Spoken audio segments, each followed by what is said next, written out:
Hi, hello, how are you? Welcome back to my channel. I hope you're doing well because I know that I've been doing okay. I think school is just kind of tough, but that's what you can expect. Basically, if you watched my video from a couple weeks ago, you'll see that I organized my bookshelves, which really just means that I put books on shelves until I couldn't stand it anymore, which was really not that long.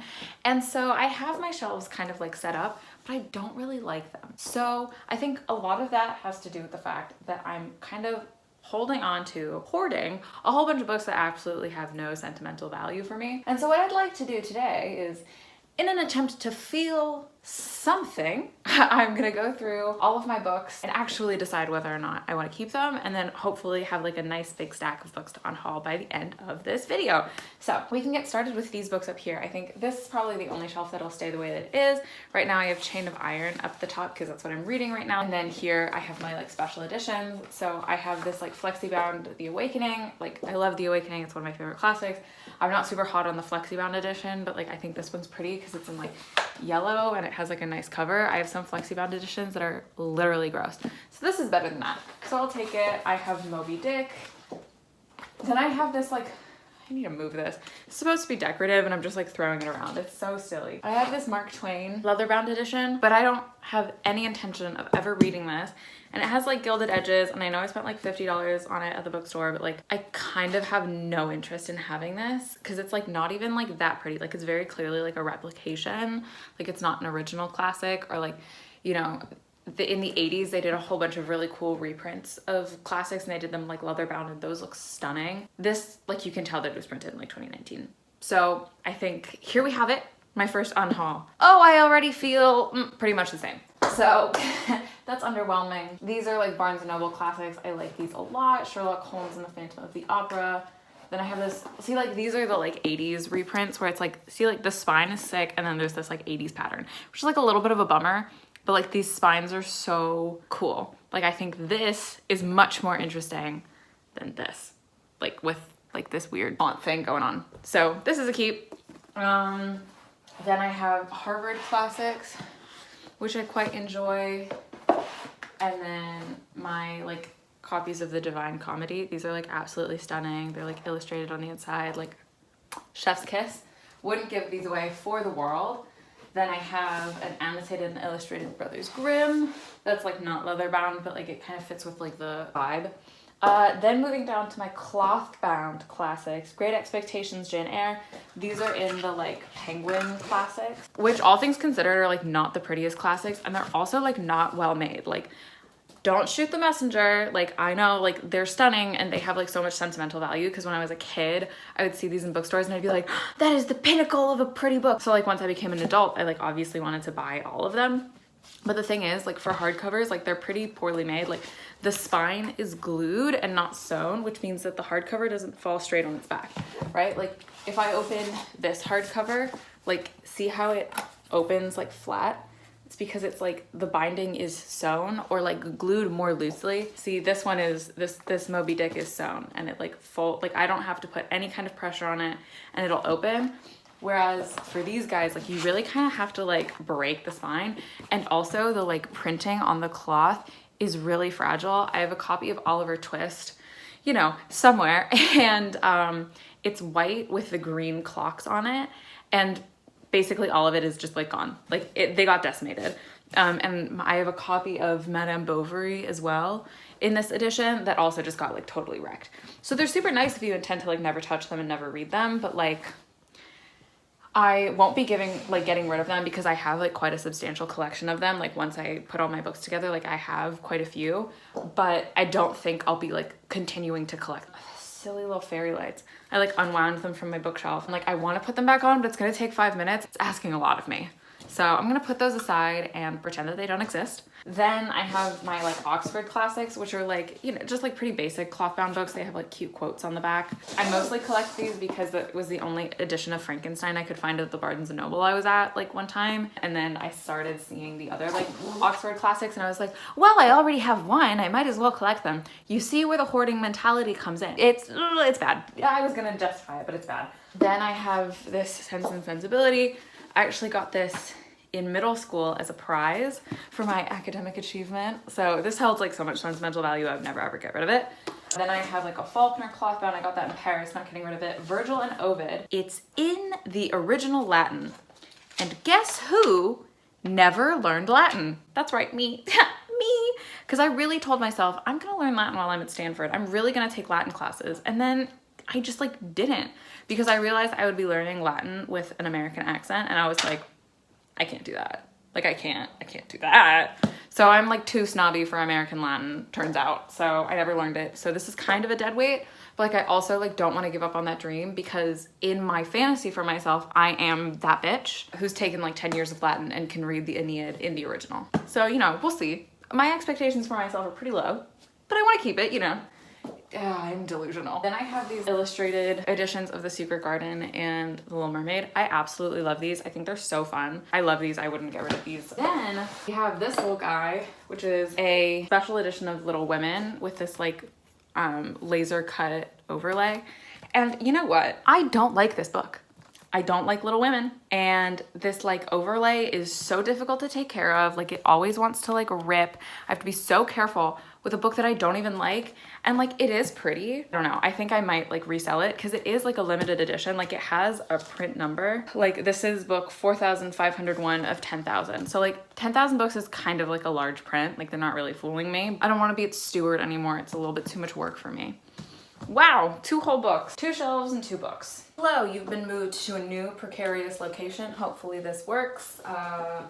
Oop, my bed was not made as nicely as I thought it was. Okay, so we're gonna move down to this shelf, which you can't like even see. We have all of my Russian literature, which I like don't want to get rid of. I have like, that's all like sentimental, and it's all like annotated, like my edition of War and Peace.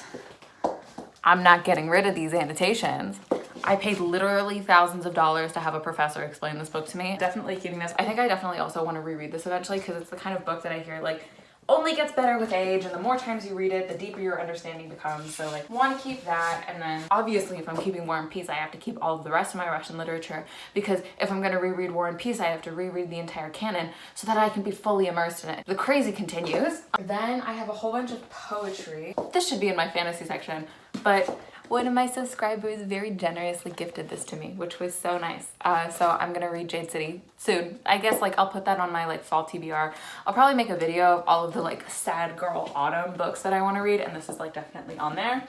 But yeah, so this is like not supposed to be in my like poetry collection, but you know, so it goes. I have this cute flexi-bound Shakespeare sonnets. I think it's cute. I'm gonna keep it. Never intend to read it, but you know, it's a vibe. Antigone, A History of Water in the Middle East, T.S. Eliot, Tennessee Williams, Baudelaire, Elegy for a Broken Machine. This was an anthology that I had to read for class that I didn't particularly care for. Plato's Symposium, Emily Dickinson. Ooh, Into Each Room We Enter Without Knowing. That's like another like anthology that I had to read for class, but I actually really enjoyed it. Shakespeare's romances. I have a collection of Plato's works. I mean, I guess I'll keep those, but like, catch me never reading that ever. Actually, why? I like shouldn't keep that. That's the whole point of this video. I need to be harsh with myself. Okay, no. Plato, you must go. Because it's like kind of just like a boring edition, and it's mostly like comments on Plato's work, and it's annotated by someone who is not me. So like, that's not interesting. It must go. It must go.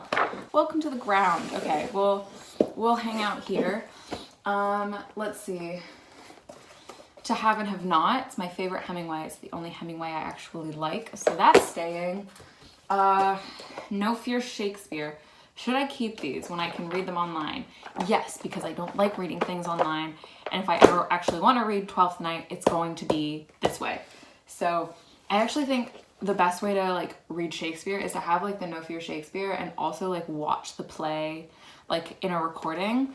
The Royal Shakespeare Company has like a wonderful catalog of like performances online, and like obviously it's wonderful to support the arts, so like go check those out, read alongside. I'll keep that just to like keep the dream of being the girl who's read all of the Shakespeare alive. Hard Times. No, I have no interest in reading Hard Times, and if I do want to read it, I can find it in the public domain. This Side of Paradise I'm keeping. Heart of Darkness is something that I know that I should read, so I'm gonna keep that to like remind me that I absolutely have not finished reading the canon. The Scarlet Letter I'm not interested in. Clergyman's Daughter. This is my favorite book by George Orwell. If you like any of his speculative fiction, read this. It gives a totally different dimension to all of his writing, and it's like so wonderful and hysterical and bizarre and like hard-hitting and just like absolutely amazing, like immaculate. Then I have the Iliad. Haven't read it, but I should. I'm gonna keep it because it's like a cute edition. Oliver Twist. I have another edition of Oliver Twist, but this one has large type, right? Like that's why I picked it up at the thrift store, because it has the big type and it has the book smell and like the yellowed pages. So I think I'm gonna keep it because the edition of Oliver Twist that I have, while it does have the original illustrations, which is awesome, I have the Penguin Classics one, it's like hard to read and like kind of a bummer, but Oliver Twist is kind of a bummer. So when will I ever be rereading it?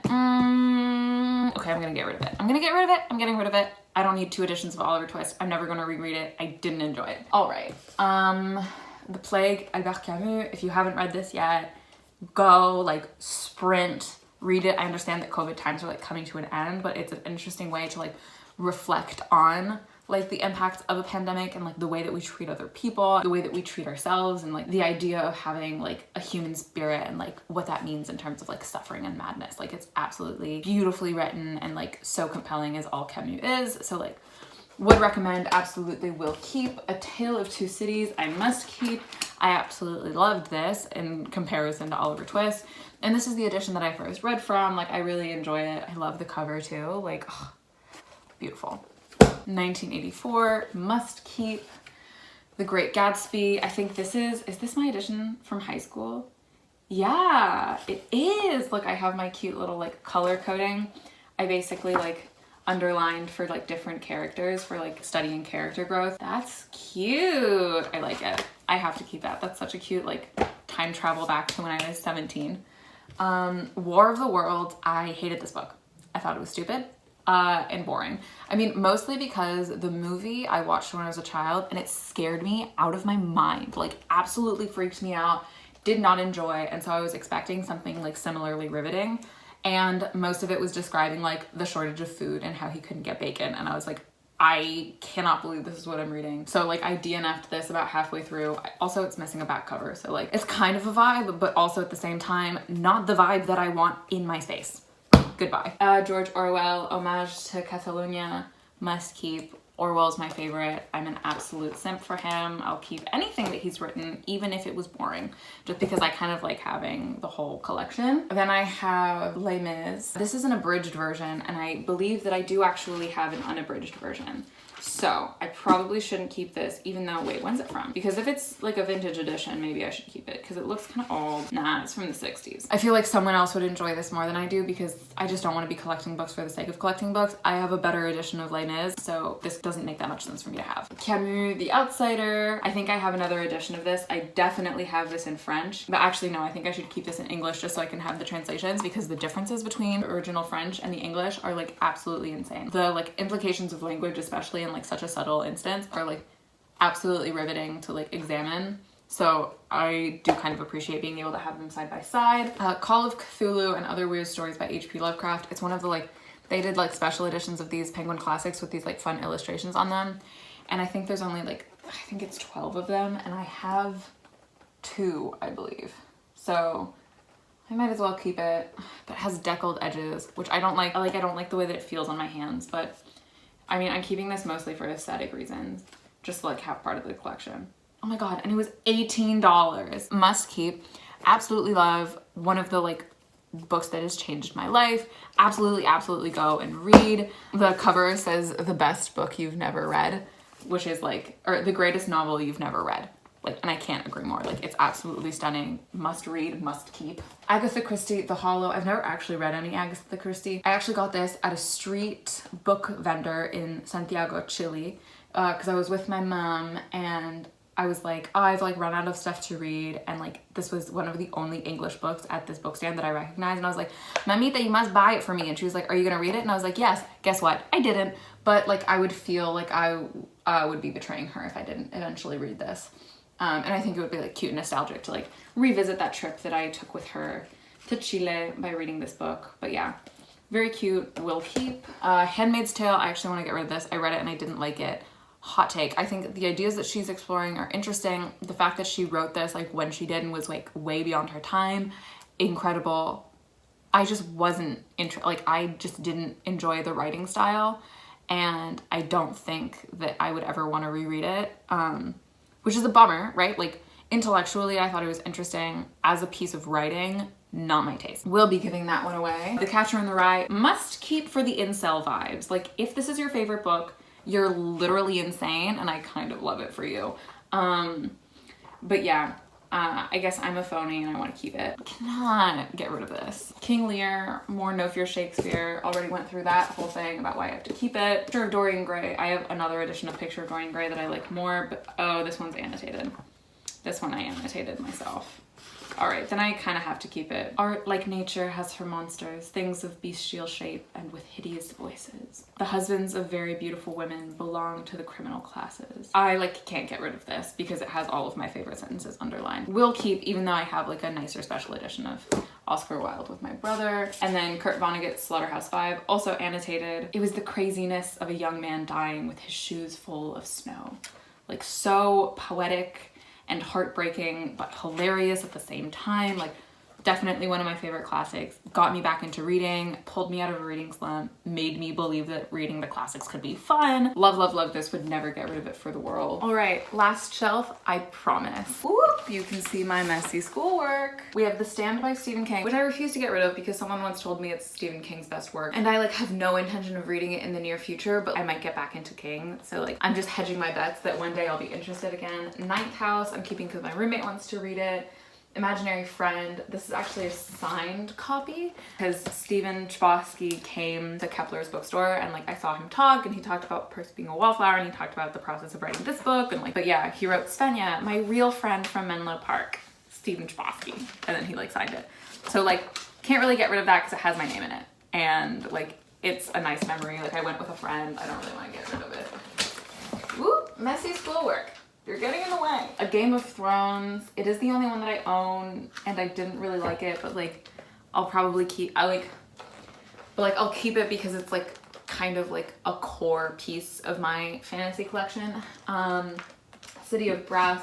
I want to read this. Pet Sematary by Stephen King. I loved this. It's like what got me into Stephen King. Then I have Full Dark, No Stars. Yeah, I have no interest in reading that. Then I have The Shining, which I think I'll keep just for like the vibe. We go down here and we have my like literary fiction. I tried doing it in rainbow order, but I don't think you can tell. Curious Incident of the Dog in the Nighttime, I love. Poisonwood Bible, I don't think I'll ever read. Casual Vacancy, J.K. Rowling, you know, I'll keep. A Brief History of Seven Killings. I have maybe 9 copies of this book because my high school got them for free and asked me to get rid of them, and nobody wanted them because they're this long. So stuck with a whole bunch of those. Conversations with Friends, must keep. All the Light We Cannot See, I love. Harper Lee, Ghost at a Watchman, I'll keep just in case I ever like feel like joining that conversation. Tim O'Brien, The Things They Carried, absolutely stunning, must keep. Little Friend by Donna Tartt. I like The Secret History. I liked The Goldfinch. I have an inkling that I'll like this as well. So holding on to that. Then I have Murder and Other Acts of Literature. This I was able to get when my high school library was like consolidating their collection, and they had to like get rid of stuff because when they built a new library, like they completely remodeled the school and they built a new library that was smaller than their original library, so they had to get rid of like, I think it was like between 10 and 20% of all their books. So they chose that this Murder and Other Acts of Literature was like not up to snuff for them, but it has some like interesting stories in it. It has a Virginia Woolf story in there.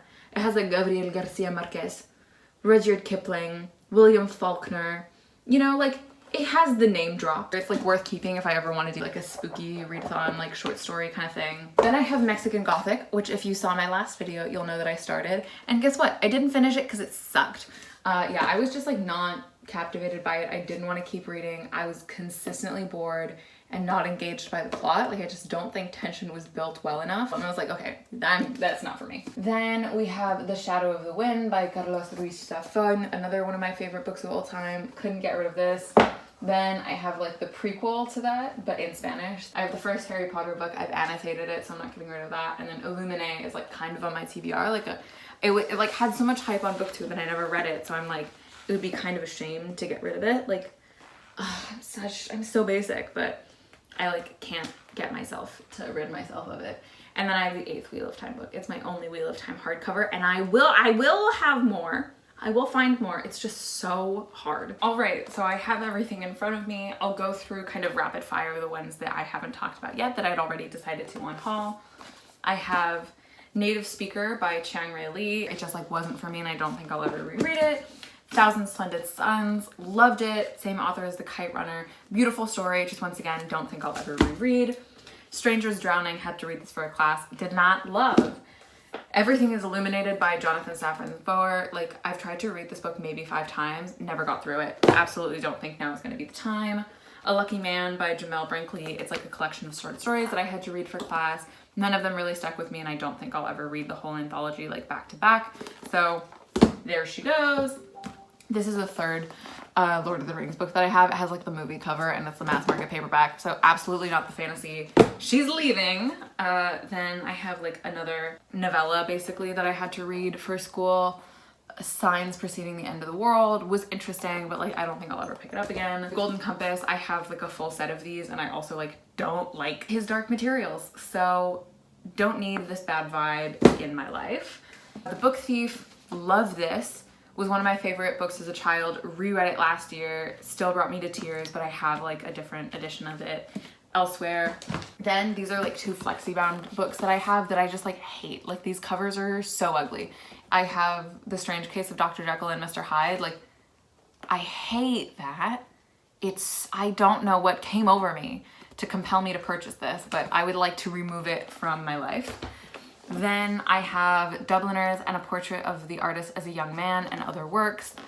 Not interested in this cover. Very interested in James Joyce, not interested in this edition of it.